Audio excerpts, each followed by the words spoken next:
وہ بھی 8000 میں آ جاتے ہیں. 8047 میٹر اس کی ہائٹ ہے. اس کو بھی سمٹ کر کے پاکستان کا پہلا ماؤنٹینئر بنا.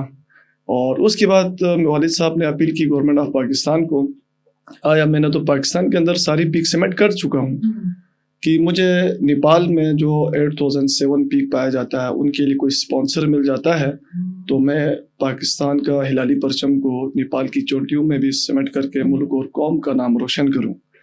تو گورنمنٹ آف پاکستان نے ماؤنٹ ایوریسٹ کے لیے آصف علی زرداری صاحب کی مہربانی سے اسپانسر ملا.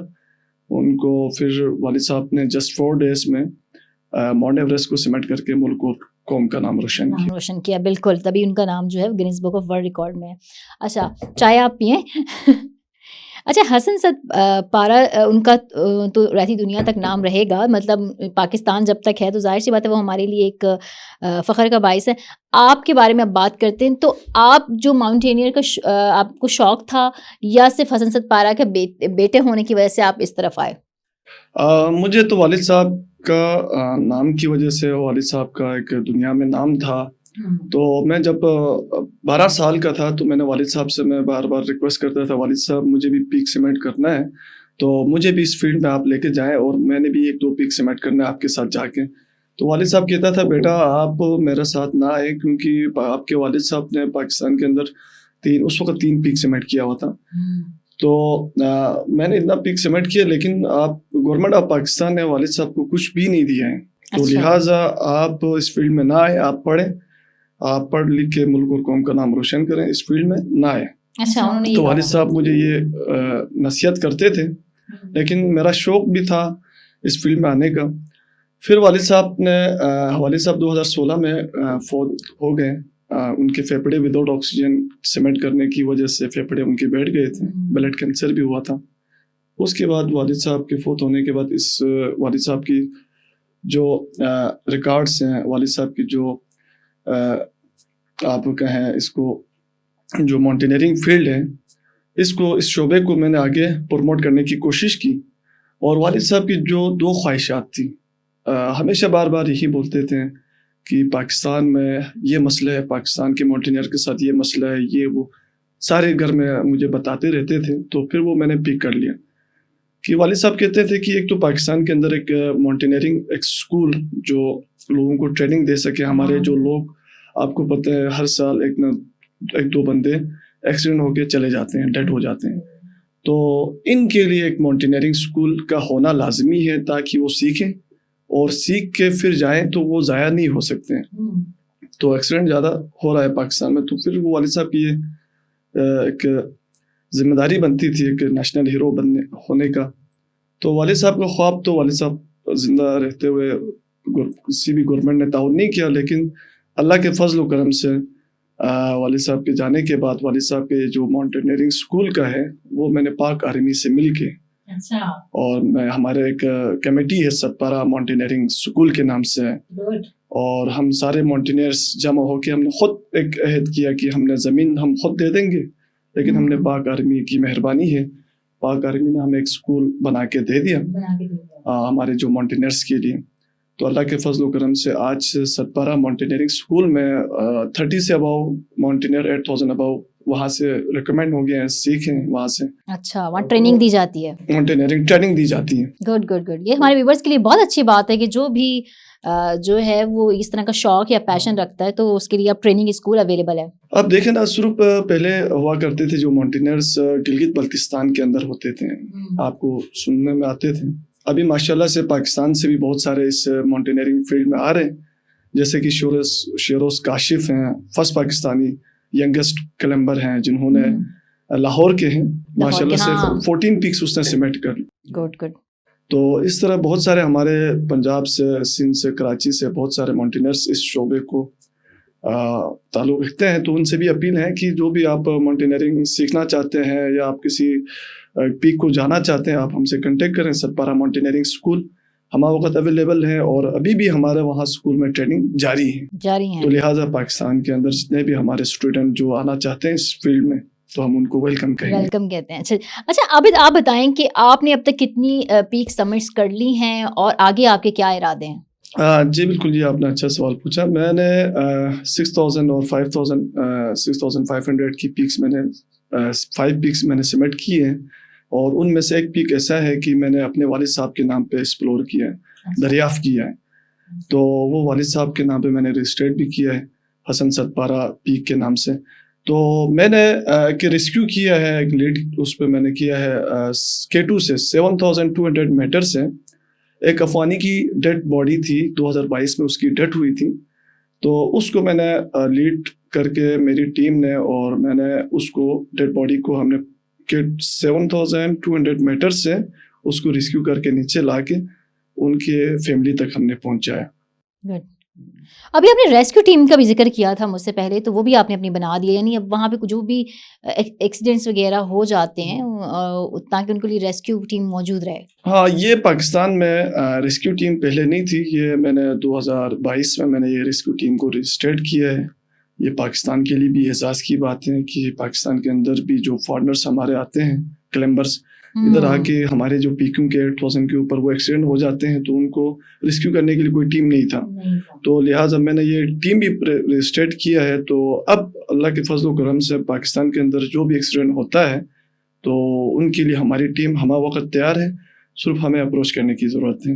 ٹھیک ٹھیک ٹھیک. اچھا یہ بتائیں عابد, آپ ٹورزم کمپنی بھی آپ کی, آپ اس کی پروموشن کے حوالے سے بھی کام کریں, اس حوالے سے بتائیں کہ یہ یہاں پہ آپ کی کیا کاوشیں ہیں؟ میری ایک ٹور آپریٹر کمپنی ہے حسن ستپارہ ٹریک اینڈ ٹورس کے نام سے میں نے رجسٹرڈ کیا ہے. تو ہم لوگ باہر سے بزنس لاتے ہیں, فارنرس کو لا کے ہم پاکستان کو ایکسپلور کراتے ہیں. جیسے کہ K2 ہو گیا, جتنے بھی پیکس ہیں ان کو لے کے جاتے ہیں, ان کو سمٹ کراتے ہیں. ہماری ذمہ داری بنتی ہے کہ پاکستان میں ہم ان کو لے کے بھی آئیں, بزنس بھی دے دیں پاکستان گورنمنٹ کو, اور ساتھ میں ہم ان کو اوپر ٹریننگ بھی دیتے ہیں, اور ساتھ میں ہم ان کو پیک سمٹ بھی کراتے ہیں. اچھا, آپ کی کمپنی پرٹیکولرلی یہ پیک سمٹ ہی کرواتی ہے یا ویسے جیسے اسکردو اور ہنزا بہت خوبصورت جگہیں بھی ایکسپلور کرواتی ہے؟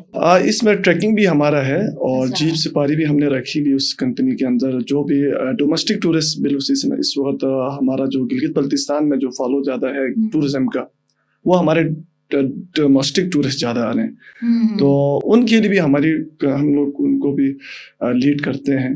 تو ان کو ٹریک بھی ہم کرواتے ہیں, 6 دن کے 7 دن کے ٹریک بھی ہم کرواتے ہیں. اور ساتھ میں جب ڈومیسٹک ٹورسٹ کے لیے ہم 6500 کی پیک بھی ہم سبمٹ کراتے ہیں بہت ہی مناسب ریٹ میں, تاکہ اس کو ماؤنٹینئرنگ شعبے میں تھوڑا دلچسپی ہو. ہاں جی, گڈ. اچھا اب ایک اور کوشچن ہے میرا, بڑا اہم ہے, وہ یہ کہ اس پیک سمٹس کرنے کے لیے آپ لوگوں کو اسپانسرشپس کی ضرورت ہوتی ہے, جس میں آپ لوگ دیکھ رہے ہوتے ہیں کہ حکومت کی سرپرستی بھی آپ لوگوں کو حاصل ہو. میں یہ جاننا چاہوں گی کہ آپ لوگوں کو حکومت کی سرپرستی ملتی ہے, اور آپ لوگوں کو جو یہ اسپانسرشپ کا خرچہ کتنا ہوتا ہے کسی بھی پیک کو سمٹ کرنے کے لیے؟ پاکستان میں اسپانسر کی بات کیا جائے تو پاکستان میں اسپانسر نہ ہونے کے برابر ہے. کیونکہ ہمارے اتنے لیجنڈ بڑے ہیروز کچھ ڈٹ ہوئے ہیں, کچھ ابھی ہے, تو ان ساروں کا مسئلہ یہی ہے کہ ان کو اسپانسر نہیں ملتا ہے. اس لیے ہم پاکستانی باقی نیپال اور جو فارنرز جو ہے ان سے ہم تھوڑا پیچھے ہیں. تو لہٰذا میں گورنمنٹ آف پاکستان سے اپیل کرتا ہوں کہ اس فیلڈ کو بھی, ماؤنٹینئرنگ فیلڈ آپ دیکھیں, گلگت بلتستان کا سمجھو کہ ایک قومی کھیل ہے, بالخصوصاً گلگت بلتستان کا, کیونکہ ٹورزم کا ہب ہے وہ. تو وہاں پہ آپ جو بھی ٹورسٹ آتے ہیں, پاکستان میں اتنا بڑا بزنس دیتے ہیں, تو یہ فارنرس آتے ہیں اسی K2 اور پیک سمٹ کرنے کے لیے آتے ہیں. تو ہمارے پاکستان کے جو کلائمبرس ہیں, ہم سب کا یہی مسئلہ ہے کہ ہم لوگوں کو اسپانسر نہ ملنے کی وجہ سے ہمارے جو ماؤنٹینئرس ہیں یہ ایک ہی پیک کو 4 5 دفعہ سر کر لیتے ہیں. اچھا, اگر کہ اسپانسر مل جاتا ہے تو پاکستان کے اندر ہمارے ماؤنٹینئرس نے سارے سمٹ کیے ہوئے ہیں. کچھ ماؤنٹینئرس ایسے ہیں لیکن ان کو نیپال اور چائنا میں بھی جو پیکس ہیں ادھر جانے کے لیے ہمیں اسپانسر نہیں ملنے کی وجہ سے ہم لوگ شرپا نیپال کے جو کلائمبرس ہیں ان سے ہم تھوڑا پیچھے ہیں. حالانکہ ہمارے اندر ٹیکنیکل ضرورت سارے ہم وداؤٹ آکسیجن کرتے ہیں ہمارے لوگ. نیپال کے جو شرپے ہیں وہ آکسیجن کھا کے پھر وہ سبمٹ کرتے ہیں, تو ہم اور ان میں بہت فرق ہے. لیکن بس صرف یہ ہے کہ ہمارے گورنمنٹ آف پاکستان ہمیں تھوڑا سپورٹ کرے تو انشاءاللہ پاکستان کا نام پورا دنیا میں چھا جائے گا. تھینک یو ویری مچ عابد آپ کے ٹائم کا. تھینک یو, بہت شکریہ.